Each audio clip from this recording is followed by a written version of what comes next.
Oke, selamat datang di sesi bedah materi kita kali ini. Hari ini kita bakal ngobrolin sesuatu yang jujur aja lumayan sering bikin deg-degan di dunia pendidikan modern.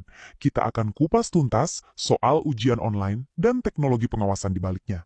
Saya super antusias buat nemenin kalian membongkar topik ini pelan-pelan. Jadi, mari kita mulai. Nah, jujur-jujuran aja nih.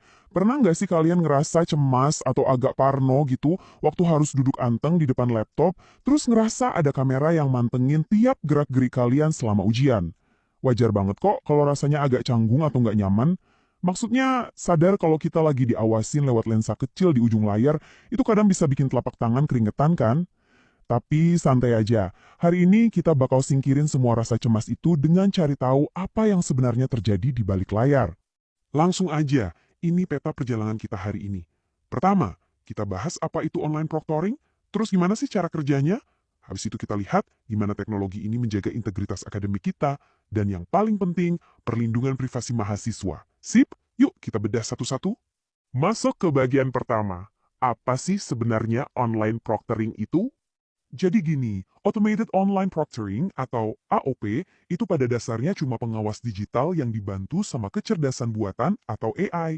Tugasnya simpel banget, memfasilitasi dan memantau ujian online biar tetap aman. Coba bayangin sistem ini bukan sebagai agen rahasia yang lagi ngintipin kalian ya, sama sekali bukan.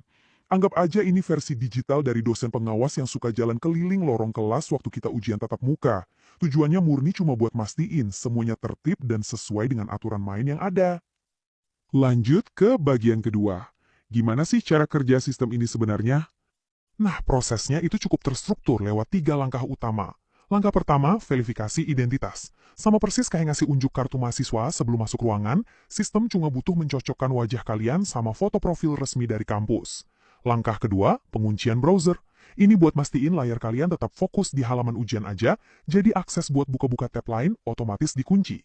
Dan langkah ketiga, pemantauan AI. Selama durasi ujian, sistem bakal otomatis mendeteksi hal-hal yang kurang wajar. Misalnya, tiba-tiba ada suara bising yang muncul, atau ada orang lain yang masuk ke dalam frame kamera kalian. Jadi kelihatan kan, ini sama sekali bukan misteri, cuma rangkaian alat yang bekerja secara sistematis aja. Sekarang, kita masuk ke bagian ketiga, menjaga integritas akademik kita. Kenapa ini penting banget? Coba kita bandingkan ya, kalau ujian dibiarkan tanpa pengawasan, itu rentan banget sama yang namanya kecurangan. Ada celah buat ketidakadilan yang pastinya merugikan pihak-pihak tertentu. Tapi dengan AOP, sistem ini benar-benar menyamaratakan arena kompetisi. Sistem ini ngelindungin kalian, mahasiswa-mahasiswa yang udah jujur. AOP mastiin kerja keras kalian, waktu kalian begadang semalaman buat belajar, dan dedikasi kalian itu nggak diremehin sama mereka yang cuma cari jalan pintas. Kehadiran sistem ini murni buat mengamankan keadilan buat semua orang, tanpa terkecuali. Dan ini dia bagian keempat, perlindungan privasi mahasiswa. Saya yakin ini pasti yang paling sering jadi kekhawatiran kalian kan? Poin paling krusialnya di sini adalah pihak universitas itu punya protokol privasi yang ketat dan berlapis. Pertama, soal enkripsi data. Semua rekaman video dan data ujian kalian itu dienkripsi dengan standar keamanan yang super tinggi. Jadi mustahil buat diretas atau diintip sama pihak luar.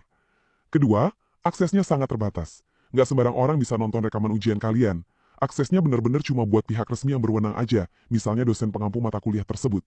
Dan ketiga, penghapusan otomatis. Kampus nggak akan nyimpen data kalian selamanya. Setelah lewat periode tertentu sesuai kebijakan kampus, seluruh rekaman itu bakal otomatis dihapus permanen.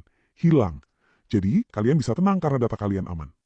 Sebagai penutup bedah materi kita kali ini, saya mau ninggalin satu pertanyaan buat kalian renungkan. Kira-kira, gimana ya teknologi yang transparan ini bakal terus membentuk keadilan dan keamanan buat masa depan pendidikan kita? Dengan paham cara kerja alat seperti Automated Online Proctoring ini, kita nggak cuma lagi ngelindungin hak, privasi, dan integritas kita sekarang loh, tapi kita juga lagi meletakkan standar keadilan akademik yang jauh lebih baik buat masa depan. Oke, terima kasih banyak udah ngikutin bedah materi ini sampai akhir. Tetap kritis, terus belajar, dan sampai jumpa di pembahasan seru kita selanjutnya.